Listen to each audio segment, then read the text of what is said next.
I think when I dropped out of school in year 11, I think my mum realised I was serious about it. Because my mum's a school teacher, and she ended up being a school principal.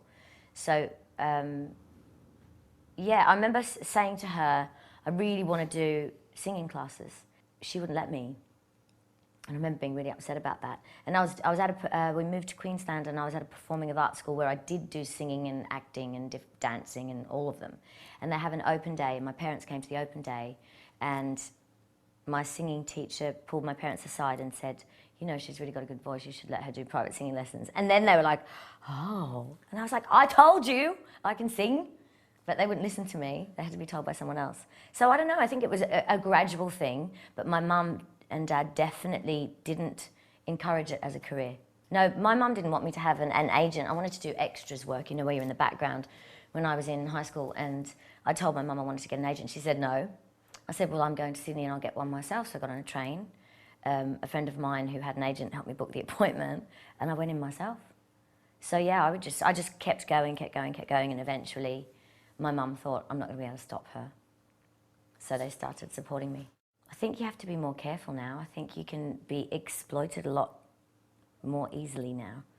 So get a really good manager and make sure, yeah, I think you just need to make sure you have really good management along the ways. And also, don't let anyone bully you into doing what you don't want to do.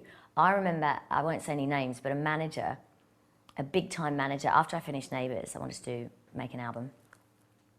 And so I found the phone number of this famous manager who represented a very big Australian band, and organised a meeting with him. And I was so excited, and he hooked me up with a songwriter, and I got there and it was to do this like dancey kind of stuff. And I'd given him demos of me singing some Sean Coleman song or Ricky Lee Jones song. And I just said no. And just, you know, and I was only, how old would I have been then? About 18, 17. So I think you have to know what you want to do and not be scared to say no to people. I was asked to be in a girl group as well before that. And, well, I auditioned for a girl group. And then they wanted to make me a solo artist, and I just thought, nah. All of 13. No, thank you. I think at that age, I just knew I was a control freak even then. I just thought, I won't have any control over how this is going to pan out. And yeah, I was probably quite savvy when I was young.